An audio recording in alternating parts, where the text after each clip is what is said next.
Nous allons lire Jean chapitre 9, versets 1 à 3.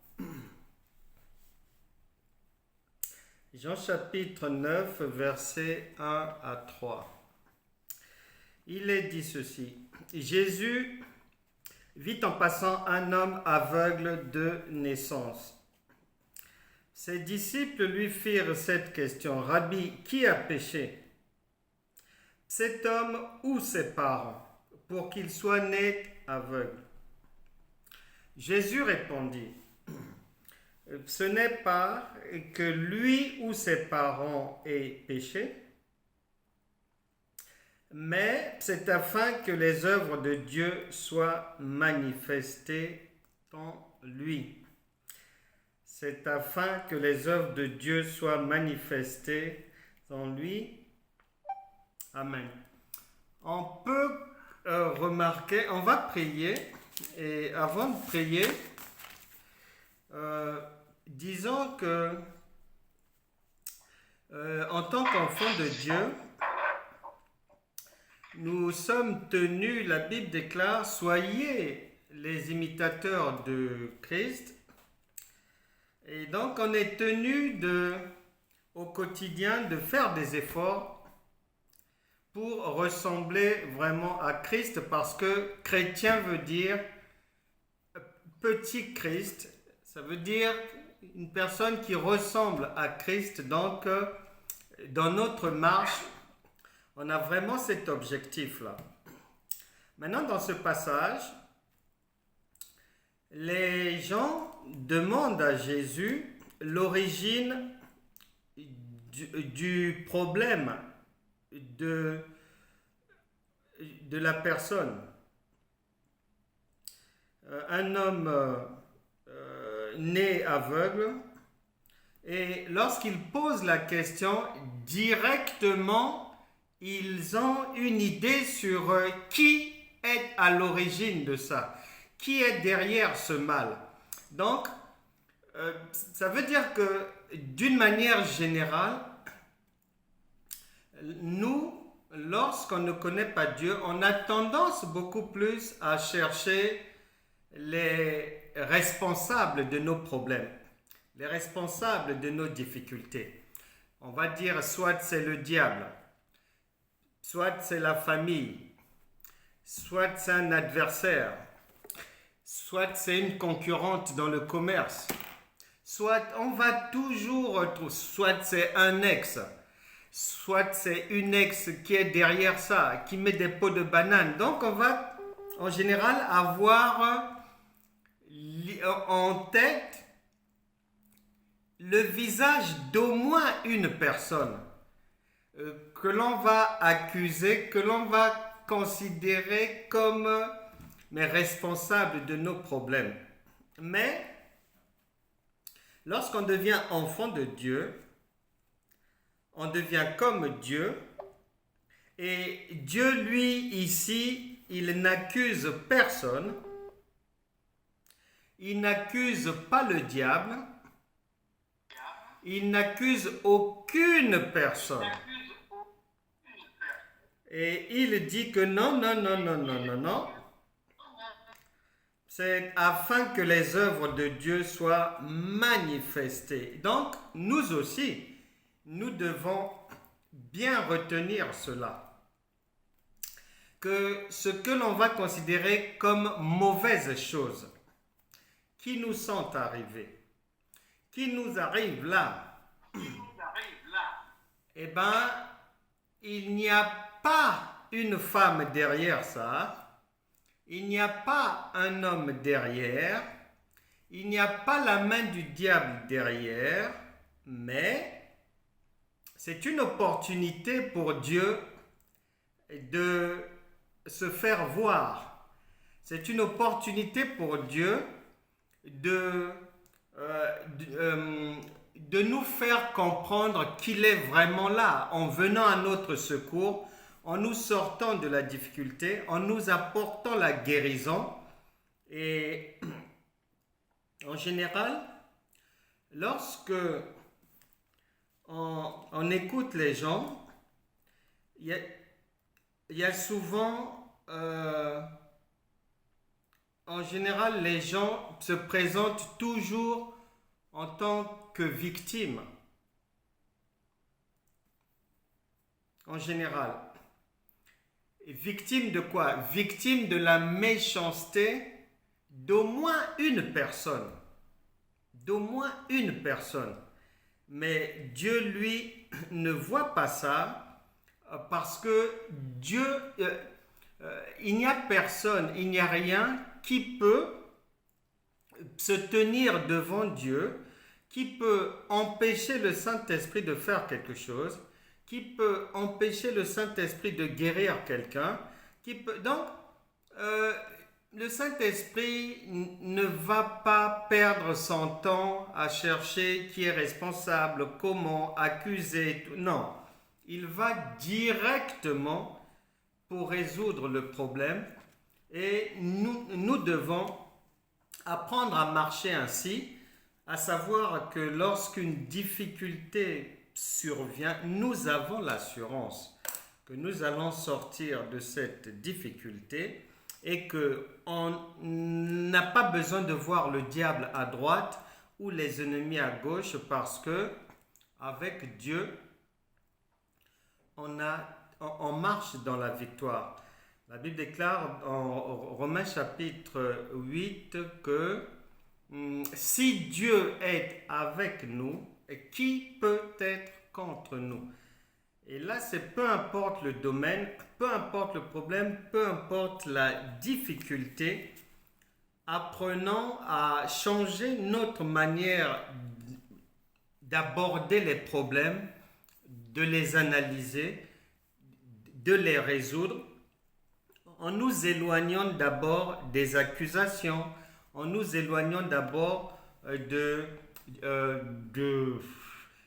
d'un supposé diable dans les parages, en nous éloignant de toutes ces choses-là et d'avoir à l'esprit que non, mon Seigneur est mon Sauveur, il est mon Seigneur et mon Sauveur dans toutes les situations, donc il me sortira toujours de la difficulté, il va toujours m'assister, il agira toujours. Dieu ne s'occupe pas de ce que le diable fait. Le Seigneur ne s'occupe pas de ce que les méchants font. Pourquoi? Parce que ce soit les activités du diable, que ce soit les activités des méchants, tout ça là, ça ne peut jamais empêcher la main de Dieu d'intervenir pour guérir une personne, pour résoudre un problème, pour réconcilier les gens. Jamais, au grand jamais. Et d'ailleurs, en Apocalypse chapitre 22, verset 11, Apocalypse chapitre 22, verset 11, il est dit que celui qui est injuste soit encore injuste, que celui qui est souillé se souille encore, et que le juste pratique encore la justice, et que celui qui est saint se sanctifie encore. Donc, chacun est dans son couloir. Donc, il n'y a pas besoin d'aller s'occuper de ce que font les autres. Il n'y a pas besoin de chercher à vérifier s'ils ont traversé la barrière pour venir dans notre couloir pour nous faire du mal. Non. Nous avons Dieu et nous savons que ceux qui ont Dieu ont toujours le secours. Ils marchent dans la victoire. On va donc prier en ayant à l'esprit ces choses et en évitant désormais de voir le diable partout ou bien de marcher par la chair, c'est-à-dire voir les ennemis partout. Lorsque on a un problème, lorsqu'on veut le résoudre, il faut savoir qu'à partir du moment où je vais prier avec dans ma tête le visage de quelqu'un, je suis déjà à côté de la plaque. Par rapport à Dieu, c'est pas bon. Parce que je n'ai pas à mettre le visage de quelqu'un dans ma tête, à mettre les noms des gens dans ma tête et demander le secours de Dieu. Non. On sollicite le Seigneur avec un cœur pur. La Bible déclare en Marc chapitre 11, versets 25 à 26, que si tu as même un reproche à faire à quelqu'un, avant même de faire une offrande, dit la parole de Dieu, mais vaut mieux d'abord aller se réconcilier, vaut mieux d'abord régler ce problème-là tranquillement et après prier en toute quiétude et dans la paix afin d'être écouté par le Saint-Esprit. Nous allons prier. On va d'abord prier pour les enfants, pour ceux qui sont à l'école.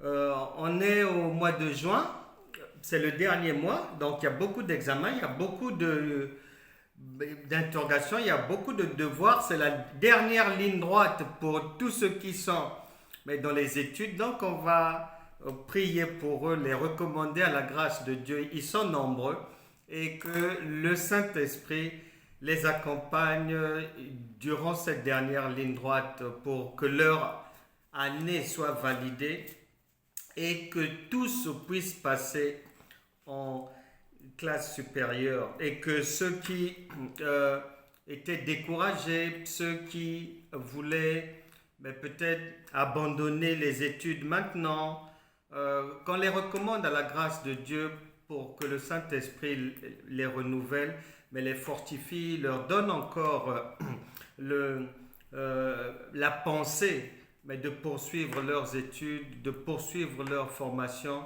et de ne pas se relâcher. Nous avons tous des enfants, que ce soit dans la maison, que ce soit dans les familles, que ce soit des proches. Donc on va tous les mettre en prière, que le Seigneur vraiment soit avec eux. Prions le Seigneur pour tous ces étudiants. Seigneur, nous te recommandons cette multitude qui est au collège, à l'école primaire, au lycée, en apprentissage, en formation, en stage. Il y en a partout, Saint-Esprit. Notre souhait est qu'ils puissent tous réussir cette année. Saint-Esprit, fais-leur du bien, fortifie-les et qu'ils soient aidés dans la préparation de leurs examens, des interrogations, des devoirs au nom puissant de Jésus. Nous disons que l'esprit de la peur puisse les quitter maintenant au nom de Jésus. Que les résultats puissent être bons pour chacun de ces enfants que nous avons dans nos maisons, dans nos familles, parmi les proches, les collègues, que le Saint-Esprit les aide, les fortifie. Et que si un cœur avait pensé à abandonner les études, si un cœur était découragé, voulait abandonner son stage, sa formation, au nom de Jésus, écoute la parole de Dieu et poursuis les études, poursuis la route, poursuis la formation, poursuis ton stage au nom puissant de Jésus. Que quoi que ce soit qui embête quelqu'un, le mal de vivre, des situations difficiles, une instabilité familiale, Saint-Esprit, fais du bien à tous ces jeunes, à tous ces enfants et épargne-les de toutes ces situations afin de leur permettre de bien poursuivre leurs études, de bien poursuivre leur projet de vie au nom puissant de Jésus. Nous détruisons tout obstacle sur leur route. Nous disons non, car la parole de Dieu déclare les mauvaises compagnies corrompent les bonnes mœurs. Nous disons non aux mauvais conseillers. Nous disons non aux faux amis. Nous disons non aux mauvaises langues, aux mauvaises personnes auprès de ces enfants. Que la puissance du Saint-Esprit éloigne les mauvaises personnes de toute cette jeunesse au nom puissant de Jésus. Nous disons non à l'esprit de la cigarette, non à l'esprit du tabac, non à la violence, non à la sexualité dépravée au nom puissant de Jésus. Saint-Esprit, fais-leur du bien, sois leur conseiller au nom puissant de Jésus. Amen. Amen. On va prier encore en ayant toujours vraiment à cœur que il n'y a aucun problème lorsqu'on est enfant de Dieu qui ne peut pas trouver de solution. Ça n'existe pas. Beaucoup de gens, beaucoup de couples, beaucoup de familles traversent des moments difficiles. Il y a des secousses, des incompréhensions.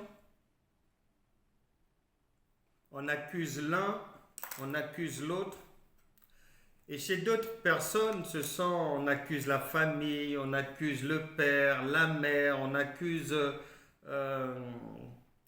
une personne me disait que elle a du mal à dormir, elle est attaquée, les enfants sont attaqués et tout parce que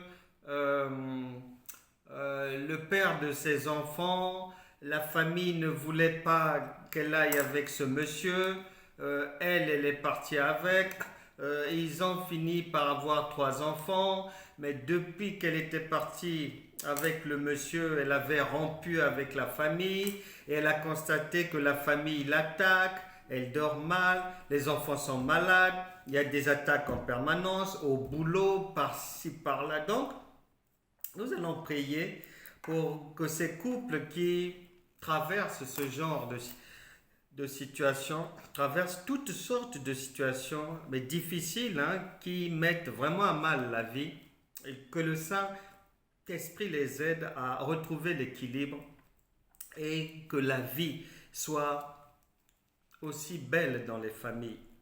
Prions le Seigneur. Saint-Esprit, merci car tu as dit que tu seras toujours avec nous tous les jours jusqu'à la fin du monde. Il y a beaucoup de situations, Seigneur, nous les recommandons à ta grâce. Ces foyers, ces mères, ces pères, ces enfants perturbés. Saint-Esprit, redonne la vie à ces familles dans lesquelles la vie a pratiquement disparu et elle a été remplacée soit par l'animosité, les querelles, les non-pardons, la colère, la violence. Au nom puissant de Jésus, nous arrêtons ces choses. Visite toutes ces familles et que les ténèbres quittent ces maisons, quittent ces couples et que la lumière de Dieu s'introduise enfin dans les maisons, dans les cœurs, pour que tout aille pour le mieux. Nous disons non à la violence, nous disons non à la haine, nous disons non aux disputes incessantes. Que la paix du Seigneur visite tous ces couples et leur fasse du bien. Au nom de Jésus. Amen. Il y a beaucoup de familles où il y a vraiment des tensions entre les parents et les enfants. Il y a des enfants qui ont fugué, ouais, on peut appeler ça ainsi, fugué depuis belle lurette, ou qui ont l'habitude de fuguer dès qu'il y a un oui ou un non de la part de la maman ou du père, et hop, c'est la fugue. On va prier pour que les relations parents-enfants puissent s'améliorer. Et les problèmes entre les parents et les enfants, on les retrouve aussi bien entre les parents et les enfants mineurs qu'entre les parents et des enfants adultes. Et que le Seigneur aide vraiment toutes ces personnes qui ne se parlent plus, même depuis des années, toutes ces personnes qui ont perdu de vue un frère, une sœur, que le Seigneur vraiment les visite, qu'il recolle les morceaux pour que la joie, la paix soit présente dans les familles, parce que c'est difficile quand c'est comme ça d'entendre, mais des fois les gens, ils ne se parlent plus depuis 30 ans, depuis 20 ans. Des fois, un parent n'a pas revu son enfant depuis 12 ans. Et l'autre jour, c'était 8 ans, je crois, mais la personne n'a pas revu l'enfant. Et ce sont des situations difficiles lorsqu'on est humain, lorsqu'on est parent d'abord, et après lorsqu'on a l'amour du prochain, vivre comme ça. Mais il y en a même, ils sont dans la même ville, mais ils ne se parlent pas. Et le plus dramatique, c'est quand ils se rencontrent dans la rue, ils changent de trottoir. C'est terrible.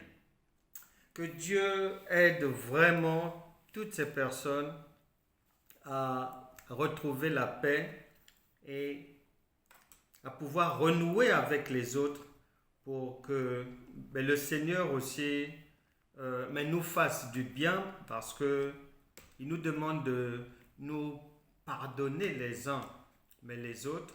Et donc, comme lui, il nous pardonne, mais tous les jours, pourquoi pas, mais nous aussi faire l'effort de pardonner les autres et d'accomplir la volonté de Dieu en nous réconciliant avec les autres. Romains chapitre 12, verset 18 dit « Si cela ne dépend que de nous ». Prions le Seigneur. Saint-Esprit, merci car tu nous as confié le ministère de la réconciliation. Nous te recommandons, Seigneur, et toutes ces familles, toutes ces personnes, les enfants, les parents, pour que, Seigneur, la cassure qu'il y a eu dans ces familles, que tu puisses, Seigneur, la réparer. Touche, parle au cœur endurci, parle, donne des instructions. Nous renversons toute forteresse de l'entêtement, de l'animosité, de haine dans le cœur d'une personne au nom puissant de Jésus. Saint-Esprit, parle à tous ces jeunes qui ont l'habitude de fuguer pour qu'ils rentrent à la maison au nom de Jésus. Que les personnes qui ne se parlent plus depuis des années, Seigneur, il n'y a que toi qui peux les remettre ensemble. Ta parole déclare que c'est toi qui ramènes les cœurs des pères vers les enfants et des enfants vers les pères. Fais cela, Seigneur. Manifeste ta grandeur chez tous ces enfants, les parents, dans toutes ces familles, Seigneur. Au nom de Jésus. Amen. Amen. On va prier pour toutes les personnes malades. Et il y en a énormément.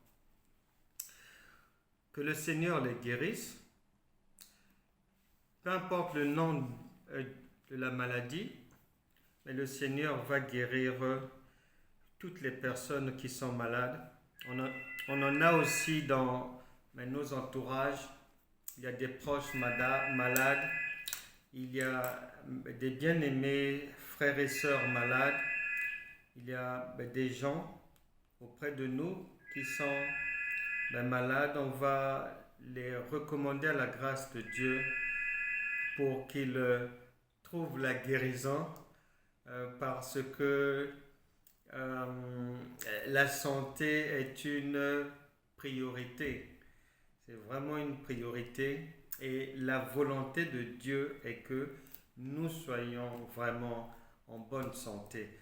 Que ça soit, que même si on souffre du cœur, que l'on souffre des jambes, que l'on souffre des yeux, du foie, du pancréas, peu importe, prions le Seigneur que toutes les personnes malades mettent leur espoir sur le Seigneur et il va guérir tous ceux qui ont besoin de guérison. Seigneur, voici ton peuple, Seigneur. Saint-Esprit, fais du bien à toute personne qui se sent mal dans son corps. Au nom puissant de Jésus, que toute maladie quitte les corps ici. Que ce soit les douleurs des yeux, des jambes, au bras, au thorax, au côlon, au bas-ventre, que toutes ces douleurs, toutes ces maladies quittent les corps maintenant au nom puissant de Jésus. Et que la puissance du Saint-Esprit renouvelle les forces de tout un chacun. Que les jambes soient requinquées, que le dos se redresse maintenant au nom puissant de Jésus. Que les yeux soient renouvelés, mieux éclairés, que la myopie parte, la presbytie, les dérangements dus à des cataractes, vous partez, les glaucomes au nom puissant de Jésus. Saint-Esprit, fais du bien à tout un chacun au nom de Jésus. Amen. Amen. On va prier pour les personnes qui ont l'impression, par le constat, en faisant l'état des lieux, mais de leur vie, d'avoir une vie qui est comme bloquée parce que faisant ceci, ça ne marche pas, touchant à cela, ça ne tient pas, refaisant cela, c'est pas ça. Donc, il y a des gens qui ont l'impression qu'ils sont dans une impasse, ou quoi qu'ils fassent, il n'y a pas de succès, ça n'avance pas, il y a toujours des échecs, ou soit on est recalé, ou soit on est rejeté, ou soit il y a toujours quelque chose qui coince dans un domaine. Aujourd'hui c'est tel domaine, demain c'est un autre, après-demain c'est un autre, et ça tourne comme ça. Donc, recommandons toutes ces personnes à la grâce de Dieu pour que le Saint-Esprit change leur vie, que le Saint-Esprit apparaisse réellement dans leur vie, parce que la parole de Dieu déclare en Jean chapitre 8 verset 36, « Si donc le Fils vous affranchit, vous serez réellement libre. » Prions le Seigneur. Saint-Esprit, que toutes les personnes qui ont l'impression que tu n'es pas là, malgré les prières, malgré les jeûnes, malgré l'investissement dans l'œuvre de Dieu, malgré les efforts dans le comportement, les attitudes, le caractère, toutes ces personnes qui ont l'impression que rien ne marche, au nom de Jésus, que la révélation divine, de la même manière qu'elle entra chez Zachée, qu'elle les visite maintenant, que le quotidien change, que la santé soit bonne, que le succès soit au rendez-vous, que ça puisse désormais marcher au nom puissant de Jésus. Que toute porte qui était fermée, tout cadenas, soit brisé au nom de Jésus. Que l'obscurité cède la place à la lumière maintenant dans tous les domaines de la vie. Tout voile sur les vies soit brûlé maintenant. Toute araignée soit brûlée maintenant. Que tout masque de vieillesse sur le corps, le visage d'une personne parte maintenant au nom puissant de Jésus. Que plus rien ne soit comme avant. recevez la paix, la joie, le renouveau. Car la parole de Dieu déclare que si quelqu'un est en Christ, il est une nouvelle créature. Et les choses anciennes sont passées, toutes choses sont devenues nouvelles. Qu'il en soit ainsi au nom puissant de Jésus. Amen.